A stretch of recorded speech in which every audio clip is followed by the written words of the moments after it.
El coaching es un entrenamiento mental. Cada día tenemos oportunidades para sanar y transformar nuestro mundo emocional herido que vive en nuestro pasado, pero que se genera en el presente. Yo tuve muy claro que yo no quería seguir viviendo una vida gris. ¿Estoy en paz en este instante? ¿Qué le falta a este momento? ¿Qué le sobra a este momento? Es cuestionarte.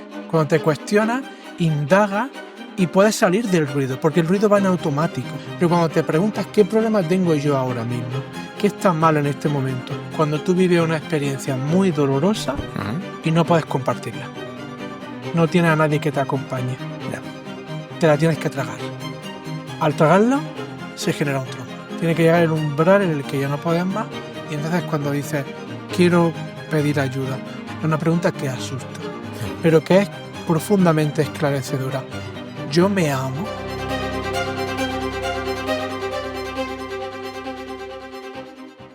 Conocerse a uno mismo es el principio de toda sabiduría, dijo Aristóteles. Bienvenidos a un nuevo episodio de Palique con Gastro Hunter. Hoy tenemos el privilegio de que nos acompañe Javier Ariza, terapeuta emocional, coach empresarial personal. Luego me corregirá un poco al respecto porque ya hemos tenido esa charla previa y es un experto especialista en ayudar a las personas a conocerse a sí mismo, a superar miedo, a superar trauma, acompañarle en su transitar por la vida. Bienvenido, Javier. Muchas gracias, un placer. ¿Cómo estás? Muy bien, muy contento. Pues a mí me parece que estamos estupendamente en un sitio maravilloso y encima acompañados de buen sushi que nos ha hecho nuestro querido amigo José Luis aquí en Kioto. Para tu info, y aunque me lo tenga que mirar un poco en la chuleta, tenemos aquí un par de gunkas.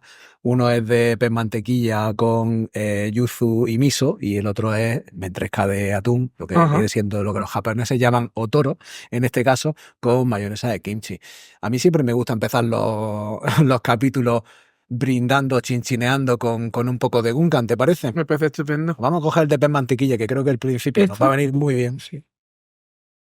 Y brindamos porque tengamos una charla. Muy bien, muchas gracias. Muchas gracias por estar aquí.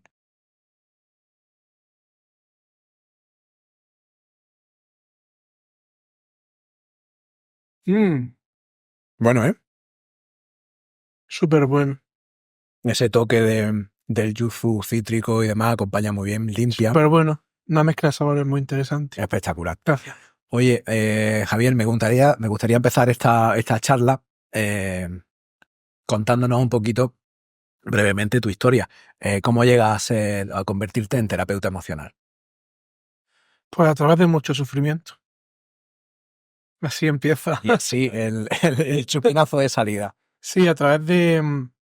Siempre he tenido la sensación desde que era pequeño de que la manera en la que yo percibía la realidad y cómo yo pensaba y lo que me rodeaba era una vida un poco gris. Y como que había demasiados pensamientos en mi día a día que me hacían muchísimo daño. Desde muy pequeño tenía muchos pensamientos que me generaban mucha tensión en mi cuerpo emocional. Y luego el detonante fue, como te comentaba antes, cuando ya crecí un poco y empecé con la adolescencia y demás. El detonante, Juanma, fue las relaciones.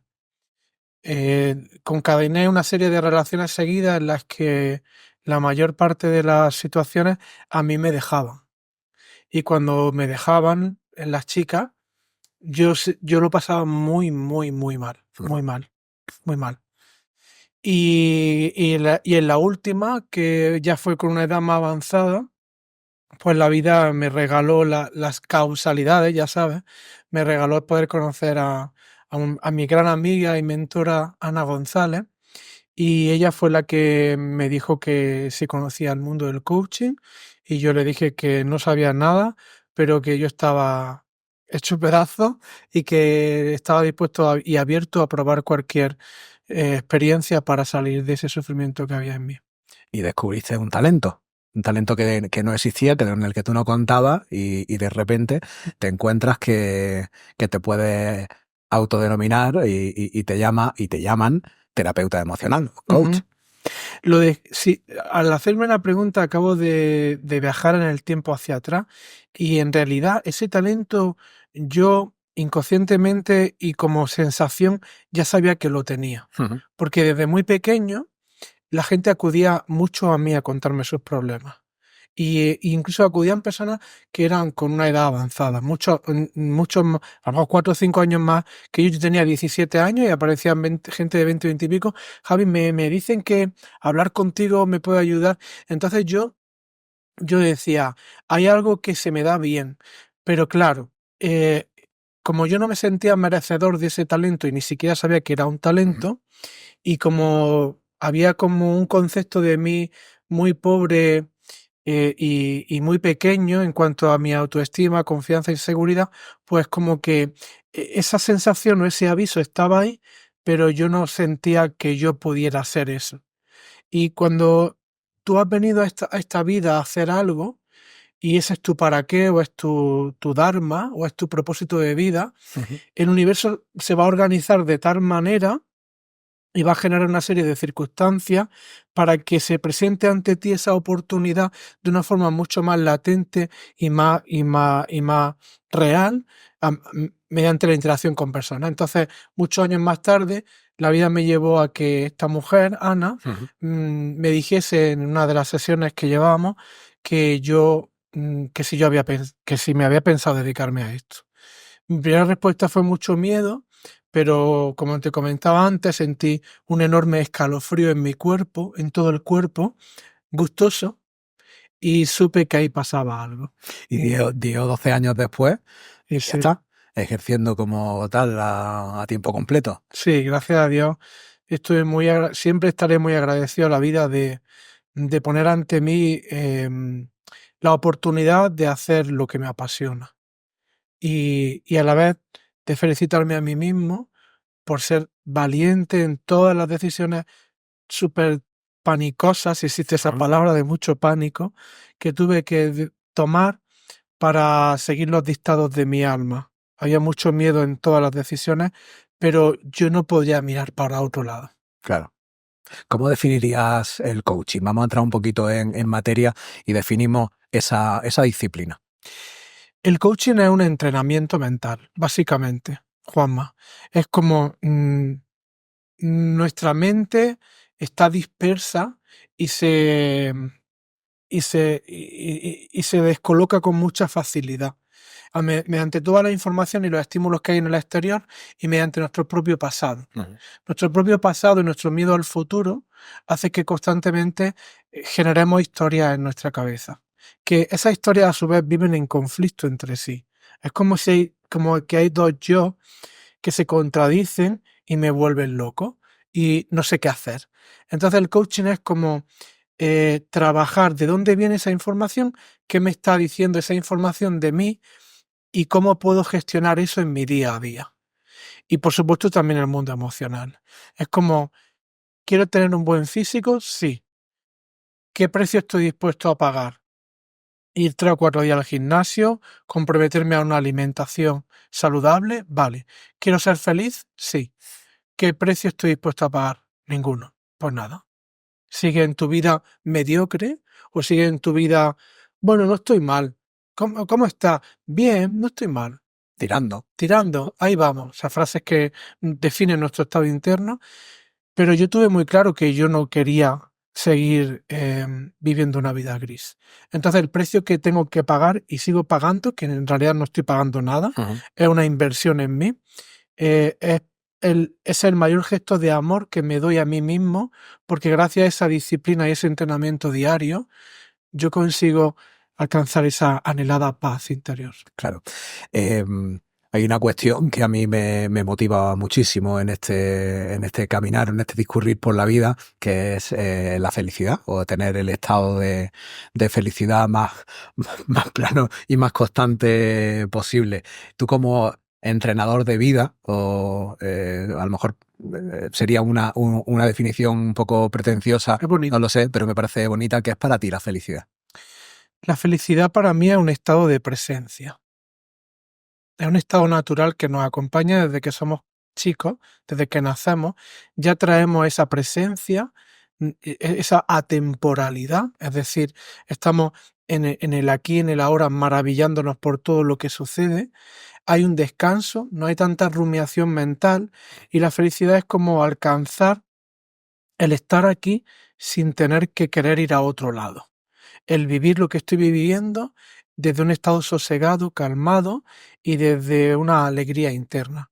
Dentro de nosotros, Juanma, hay propiedades inherentes que son intrínsecas a nuestra naturaleza energética, que son, digamos, los atributos del ser, los atributos del alma, del espíritu. Esos atributos están a nuestra disposición cuando nosotros estamos completamente viviendo la experiencia presente, fundido en esa experiencia. Es decir, nuestra mente rumiante se detiene y nuestros sentidos se agudizan para captarlo todo y experimentamos una especie de paz y a la vez de alegría. Para mí la felicidad es un estado de conciencia. Es un estado que no depende de nada externo, que está dentro de nosotros y que solo podemos acceder a él cuando nuestra mente pensante se detiene. ¿Cuál sería el primer paso que suele recomendar a las personas que acuden a ti para comenzar un verdadero proceso de autoconocimiento? Estar abierto. Haber tocado ya ese punto en tu interior en el que soy lo suficientemente humilde y reconozco que yo por mí mismo no puedo, que me asesoro en un montón de cosas en la vida y me formo en muchas situaciones y en el arte de autogestionarme soy ignorante y no sé cómo hacerlo. Entonces acudo a un profesional y estoy abierto a recibir o a escuchar por lo menos ideas que quizás nunca en mi vida he escuchado o que las he escuchado pero que no las he integrado. Entonces el primer paso es decir, estoy abierto y preparado para escuchar a la persona que me acompañe, para poner en duda todo mi sistema de pensamiento antiguo y para empezar a descubrir muchas situaciones de mí que desconozco y que, y que están ahí esperando a salir para que yo pueda transformarlas. Entonces el primer paso es decir, quiero hacer un cambio real y un cambio sólido en mi vida. No quiero cambiar de trabajo, que me parece muy bien, quiero cambiar de pareja, quiero cambiar de grupo de amigos. Todo eso son cambios en el mundo exterior. El cambio verdaderamente transformador y, y revolucionario es desde adentro, no desde afuera. Claro, tiene que haber siempre un paso antes que todo porque este es cuando ya me pongo delante tuya y te pregunto, oye Javier, quiero saber quién soy, quiero saber hacia dónde tirar y demás, pero previamente ha tenido que haber como un momento de, no sé, a lo mejor estar hundido en la miseria o metido dentro del pozo para dar ese paso a esa situación. La comentábamos antes fuera de cámara, pero me parece interesante que comentemos un poco al respecto, precisamente por ese primer paso de cómo dirigirte a un terapeuta, en este caso a ti, para decir, oye, necesito hacer un cambio en mi vida. Por desgracia, pedimos esta ayuda cuando ya no podemos más. Y creo que no es necesario llegar a ese tope. Normalmente, y a mí me pasó también, acudimos a un profesional de este tipo que estamos hablando, acudimos cuando nuestro sufrimiento ya nos ha desbordado.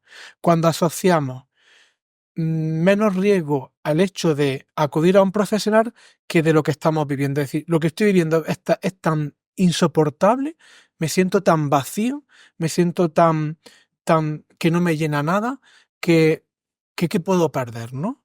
Entonces el sufrimiento, Gerardo Smelding, que fue un hombre que estudió el arte de la filosofía de aceptar, le llamó aceptología, el aceptar las experiencias que nos suceden en nuestra vida, que es otro de los grandes hándicaps que hay. No aceptamos lo que sucede, nos resistimos a ello, luchamos contra ello y se perpetúa. Inventó y dijo que tiene que llegar la saturación del sufrimiento. Tiene que llegar el umbral en el que ya no puedes más y entonces cuando dices, quiero pedir ayuda, o quiero hacer ese curso, o quiero ver ese vídeo, o quiero hacer una meditación, o quiero escuchar este podcast, por ejemplo. ¿Cuáles serían las causas más frecuentes por las que una persona dice, oye, pues necesito consultar con un terapeuta? Las causas más frecuentes son las rupturas, las pérdidas, los duelos y el haber probado todo y seguir sintiendo que te falta algo en la vida. Cuando hay cambio, la efervescencia de ese cambio primerizo, la novedad, lo atractivo de esa primera toma de contacto con el cambio, me mantiene muy vivo, me mantiene muy efusivo, pero cuando eso se convierte en una monotonía, aparece de nuevo el vacío. Entonces, cuando estamos continuamente generando estímulos en nuestra vida, y cuando esos estímulos caducan, cada uno tiene su tiempo y sigo estando vacío, o sigo sintiéndome solo, o no puedo estar solo en casa, o siempre tengo que estar pegado a un teléfono móvil para ver qué pasa, o tengo que estar continuamente recurriendo a las compras online o directas, o tengo que estar continuamente en aplicaciones de seducir para sentir que valgo. El detonante es que si soy honesto y tengo que serlo mucho, y esto es libre, cada uno se puede hacer esa pregunta o no se la puede hacer, es una pregunta que asusta, pero que es profundamente esclarecedora. ¿Yo me amo? Potente, ¿eh? Claro. Entonces, cuando la respuesta es no, ahí hay que entrar. Porque nada ni nadie va a llenar esa respuesta, nadie va a llenar ese vacío. Si Eso, difícil es la pregunta, la respuesta es todavía más difícil. claro. ¿Estamos dispuestos a reconocer el no?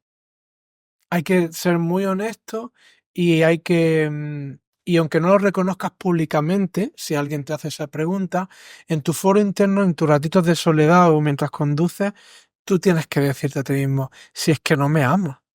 Si es que me juzgo mucho, si es que estoy poniendo siempre la atención en mis defectos y no en mis virtudes, si es que cuando recibo un halago lo rechazo, si es que cuando me dicen algo bonito de mí me siento avergonzado, siento vergüenza, o si es que, por ejemplo, cuando me miro al espejo, el foco siempre está en lo que no me gusta más que en lo que me gusta, si es que me comparo con demasiada frecuencia, si tengo esos síntomas, que creo que los tenemos casi todos, o al menos algunos de esos síntomas, hay una desconexión conmigo. Y, y sobre todo entender que es amarme. Porque amarme no es que en función de lo bien que me va afuera, yo ya me amo. Amar es tratarme a mí con paciencia, con comprensión, con compasión, con amabilidad, cuando estoy en momentos difíciles, cuando me equivoco o cuando no estoy a la altura de lo que yo espero de mí. ¿Cómo trato a mi mejor colega? ¿Cómo trato a mi mejor amigo? Haga lo que haga, ¿cómo lo trato? Pues trátate a ti como lo trata él. Y eso es un trabajo, eso no es simplemente una frase. Hay que indagar en, ¿me estoy hablando bien en este momento? ¿Me estoy culpando innecesariamente? ¿Estoy dudando de mí? Son muchas Claro, circunstancias, porque Juan. ¿cómo empezamos a distinguir esas emociones y empezamos a utilizarlas a nuestro favor, en favor de nuestro autopercibimiento, de nuestro autoconocimiento, de nuestro autocontrol en un momento determinado, y en lugar de permitir que nos controlen y nos lleven por un camino tortuoso y probablemente de dureza, de pena y de estar mal? Una mirada sería observar la cantidad de decisiones que tomo en mi día desde que me levanto hasta que me acuesto que no me sientan bien. Decisiones que me llevan a hábitos destructivos, decisiones que me llevan a, enfrentarme con personas que a lo mejor aprecio, no sé, o por ejemplo otro síntoma podría ser cuánto de tenso estoy. Y hay muchas veces que me pregunto, lo importante, Juanma, en el autodescubrimiento y en la autotransformación y en la autoindagación, lo importante es hacernos preguntas. No tenemos por qué hacerlas en público o con un amigo, sino hacerme preguntas. Yo en este instante, por ejemplo, yo en este instante, ¿cuánta paz siento de 0 a 10? Y lo sabes. Lo sabes. No te puedes engañar a ti mismo. Sin duda. Y te dices, un 4. Vale. ¿Por qué siento un 4? A lo mejor es porque estoy demasiado preocupado por algo que todavía no ha sucedido. A lo mejor es que guardo resentimiento con algo que me pasó ayer. A lo mejor es que tengo demasiadas expectativas en esa situación y creo que esa situación me va a salvar de mi sufrimiento y de mi vacío interno. O, por ejemplo, es como preguntarte, ¿estoy en paz en este instante? ¿Qué le falta a este momento? ¿Qué le sobra a este momento? Es cuestionarte. Cuando te cuestionas, indaga y puedes salir del ruido, porque el ruido va en automático. El ruido va en automático. Pero cuando te preguntas qué problema tengo yo ahora mismo, qué está mal en este momento, y tú estás aquí ahora, no hay nada real, porque lo único que puede suceder real es lo que yo estoy viviendo en este instante. No hay nada real que ahora mismo sea un motivo por el cual yo no pueda estar bien. Entonces, ¿puedo descansar, aunque sea por un momento en este momento? Válgame la redundancia. ¿Puedo aquietarme mediante mi respiración, renunciar a todo lo que me cuento que quiero controlar o anticiparme y decir, en este instante voy a descansar?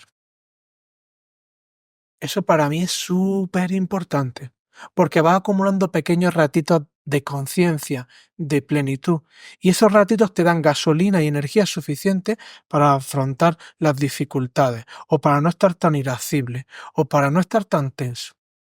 Eso regula tu sistema nervioso y hace que cuando algo no salga bien, tú no la líes parda. O no das una contestación de la que luego te arrepientes y te sientes culpable, sino que te paras, respiras y dices, ¿esto es lo que yo quiero decir realmente? No. Para, siente y después comunícate. Echar el freno es Correcto. complicadito. Complicadito, porque muchas veces tenemos ese pequeño resorte que Sí, sale sí. de dentro de nosotros y literalmente estamos vomitando palabras que en ocasiones ni siquiera a lo mejor piensas. Ese tipo de conducta igual proceden de muy atrás, ¿no? Te he visto fino ahí. Enhorabuena por la pregunta. Me ha gustado. Agradecido. Lo has hilado muy bien. Sí, vienen de nuestra infancia. Como te comentaba anteriormente, mi infancia fue muy buena porque mis padres fueron buenos, pero a mí me faltaron muchas cosas. Me faltó en determinados momentos que lo que yo quería compartir fuese escuchado. Me faltó cuando lloraba o tenía miedo que me dijesen qué hacer con esa energía tan intensa. Me faltó a lo mejor más te quiero o más apoyo o no poner en duda todo lo que yo decía, o a lo mejor me faltó, no sé, el que me explicaran por qué me pasa emocionalmente cada cosa que me pasa. Claro, mis padres no tienen culpa de nada porque a ellos tampoco se lo explicaron. Entonces, en la infancia se van generando pequeños mini traumas, que la palabra trauma asusta, pero un trauma simplemente es un trauma, Juanma, simplemente se forma cuando tú vives una experiencia muy dolorosa y no puedes compartirla. No tienes a nadie que te acompañe. Ya. Te la tienes que tragar. Al tragarla, se genera un trauma. Entonces, como muchas veces no pudimos expresar lo que pensábamos, o cuando expresábamos lo que pensábamos, se nos juzgaba y se nos daba la poca importancia que merecíamos, pues aprendimos a acorazarnos. Aprendimos a ver que ser vulnerable y expresar nuestro mundo mental y emocional era peligroso, porque también se nos tildaba como de estamos en la edad del pavo, este niño es muy nervioso, este niño es muy difícil, eres muy complicado, no paras de dar problemas. Todas esas semillas venenosas se siembran en nuestra mente, van creciendo porque nuestro juez interno se encarga de regarlas y el resultado es un adulto muy herido, muy traumatizado y que no lo sabe.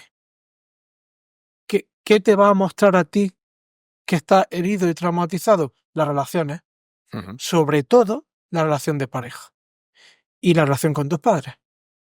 Entonces, sí, todo nace en la infancia y cuando tienes la herramienta adecuada y sabes por qué te pasa lo que te pasa, empiezas a sanar tu pasado y por ende se sana tu presente. Hay temas muy, muy interesantes aquí, porque claro, se me vienen a la cabeza un montón de circunstancias, un montón de, bueno, pues vividas en primera persona, vividas a través de terceros y demás. ¿Qué buscaría un herido a posteriori? Estamos hablando ya de una edad un poco más avanzada en la que tú, bueno, pues encuentras que no te sientes bien y empiezas a ahondar con tu ayuda en esos traumas del pasado y demás. Tu primer instinto a lo mejor podría ser buscar que hubiera algún tipo de repercusión en aquello que te ha causado el trauma. Ujú. Sin embargo, probablemente ese no sea el camino. Es que el camino sin ayuda es mucho más doloroso y el propio juez interior o ego te va a sabotear para que compenses ese dolor con placer. Es decir, te decir, "Mira, te vas a poner ahora a leer un libro en tu casa hoy sábado, si es que no estoy bien, ya, pero y este libro me lo he comprado porque habla exactamente de lo que yo creo que me pasa, pero hoy sábado de verdad te vas a quedar en tu casa, llama a fulanico, llama a enganico, espérate una fiesta, disfruta, liga, bebe y al día siguiente ya me encargo yo de que te sientas culpable por el consejo que te di". No sé si me estoy explicando. Sí, sí. Yo me refería más incluso al poner un ejemplo que podría ser un ejemplo de muchos. Oye, pues yo cuando era pequeño, pues mi grupo de amigos, por cualquier circunstancia, pues se metían conmigo. O en el Ujú. colegio me decían no sé qué, o no sé cuánto y tal. Y ahora con el tiempo, que puede ser una situación, una sensación, un malestar que te lleva acompañado durante gran parte de tu vida, o sea, estás llegando a un momento ya de lo que hablábamos antes, una edad adulta, y empiezas a escarbar en esa herida, en ese daño producido.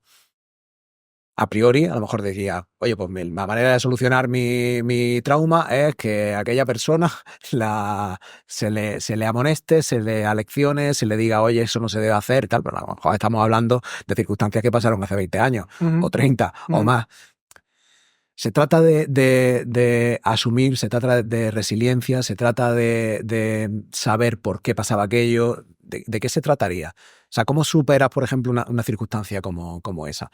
La vida te va, no es tanto que te vaya a ese pasado, si por ejemplo fue hace 10 años, no es tanto que te vaya a ese pasado y remover ese pasado, sino que la vida cada cierto tiempo, yo lo creo firmemente porque lo vivo en mi experiencia, cada cierto tiempo, cada ciertos meses o años, la vida te pone una experiencia muy parecida, con distintos personajes, con distintos protagonistas, pero la sensación, el dolor que tú sientes es el mismo. Por ejemplo, cuando yo era pequeño, una de mis heridas más potentes, la herida que a mí más daño me hace, a Javi personalmente, y la herida que me hizo entrar en este camino es la herida de abandono, ¿vale? Entonces, cuando yo era pequeño, yo sentía que mi madre, cuando se iba a trabajar al restaurante, sentía que me abandonaba. No que me abandonaba literal, en el sentido literal, sino que yo sentía una ausencia muy, muy, muy intensa. ¿Qué pasó? Pues que con el paso del tiempo, todas las relaciones que yo he ido teniendo con las chicas, la mayoría de ellas me dejaban. Ujú. ¿Por qué me dejaban? ¿Porque yo era defectuoso? ¿Porque yo era un pagafantas? ¿O porque yo no era digno de estar con nadie? No. La vida encuentra sus mecanismos para que se active la herida de abandono y tú puedas desde el presente trabajar qué estoy sintiendo yo ahora. Imagínate que una chica me ha dejado esta mañana y yo siento como que algo se desgarra y se destroza por dentro. No quiero sentirlo. No tengo que ir a la situación cuando mi madre se iba al bar. No tengo que ir a la primera novia que me dejó o a aquellos colegas que me dieron de lado. En el presente es una oportunidad para, por transferencia, sanar todas las situaciones que emocionalmente eran idénticas, pero que los escenarios iban cambiando. Entonces, en este momento, yo me pongo a respirar y a sentir ese dolor sin huir de él.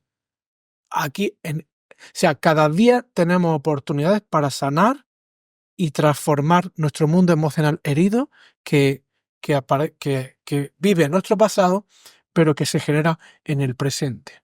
¿Qué herramientas recomiendas para mejorar nuestra autoestima? Porque tú en tus talleres hablas mucho Mm. sobre ello. Bueno, entender un poco qué es cada cosa. La autoestima, se habla mucho de la autoestima, pero en realidad, ¿qué es la autoestima? Cuando yo descubrí lo que era la autoestima, me sorprendió. No es que yo vaya a decir aquí la panacea de lo que debe ser la autoestima, pero a mí me gusta esa definición. Auto es yo y estima es cariño. Pues venga, yo quiero trabajar en mi autoestima. Pues vamos, empieza a revisar cada día cuando te levantas, cómo te hablas.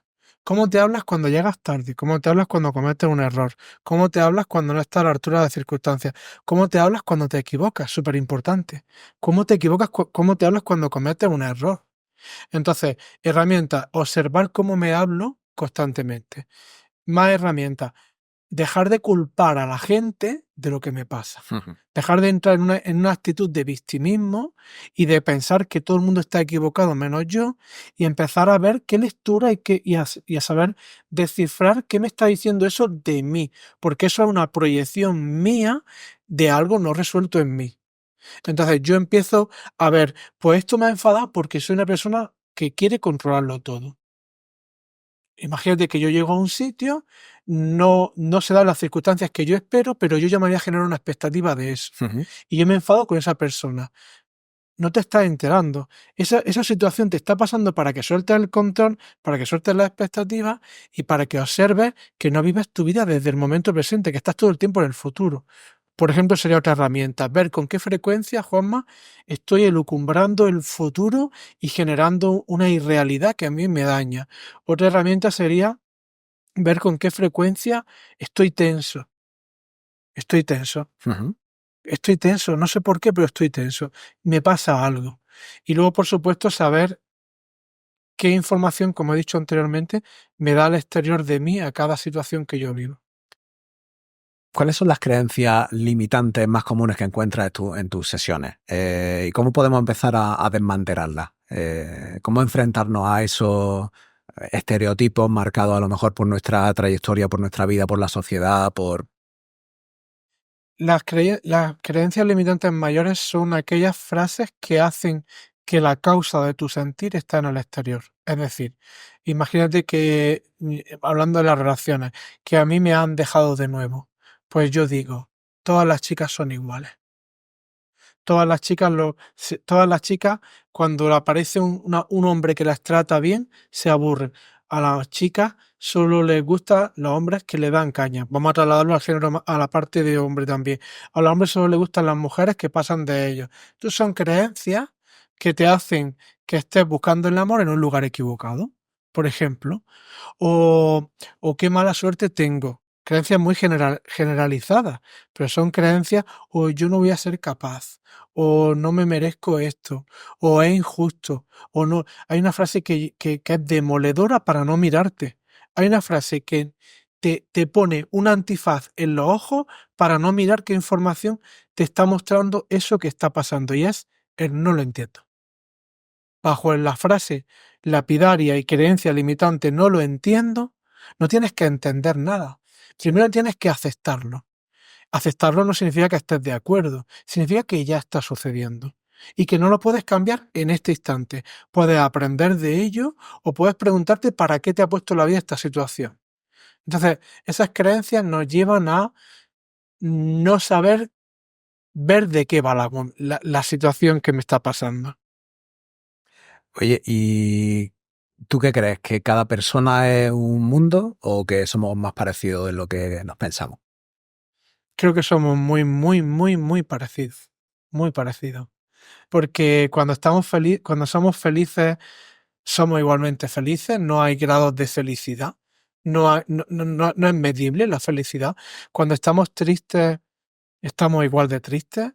Y cuando tenemos anhelos en nuestro corazón, somos muy parecidos. Somos niños heridos, prácticamente todos, unos más, otros menos, niños heridos buscando desde el adulto que somos la felicidad en un lugar equivocado. Estamos buscando nuestra autorrealización donde no la vamos a encontrar nunca. Vamos a encontrar pequeños momentos de bienestar, pequeños momentos de endorfina, pequeñas recompensas. Pero cuando eso baja, automáticamente aparece la nueva necesidad que cubrir. Entonces nos parecemos mucho.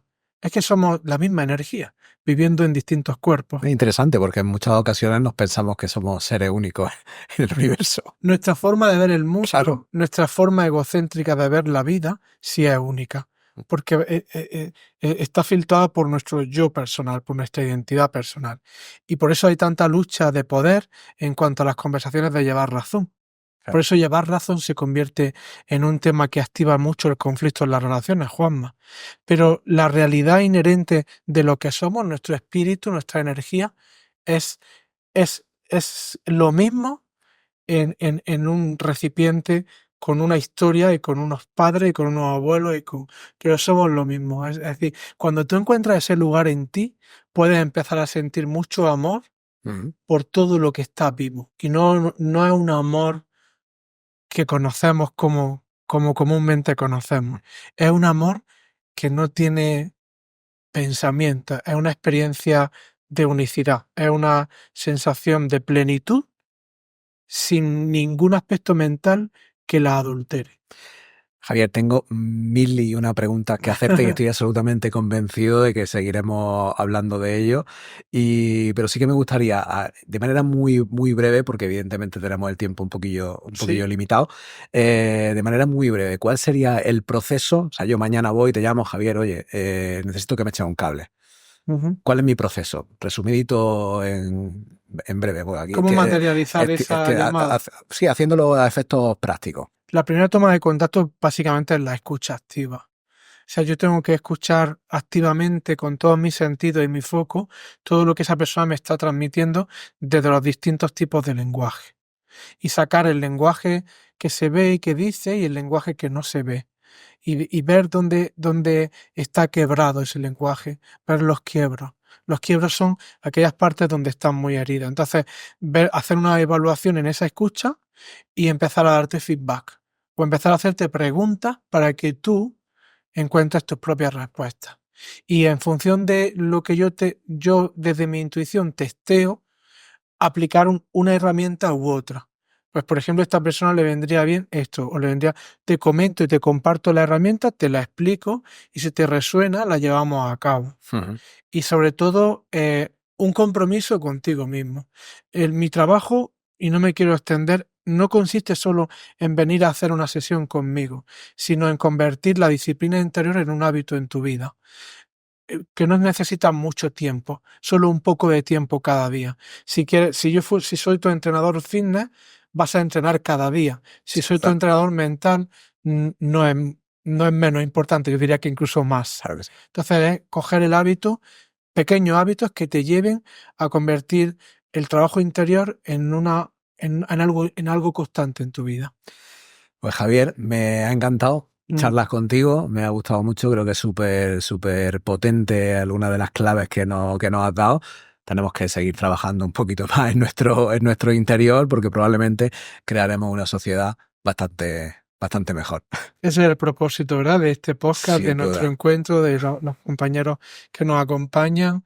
Siempre el propósito es acercarnos cada vez más al lugar donde nos merecemos estar. Sin duda. Pues yo te invito a que terminemos con ese sushi y despidiéndonos de todos nosotros. Hasta el próximo capítulo. Muchas gracias, Javier. A vosotros. Chao.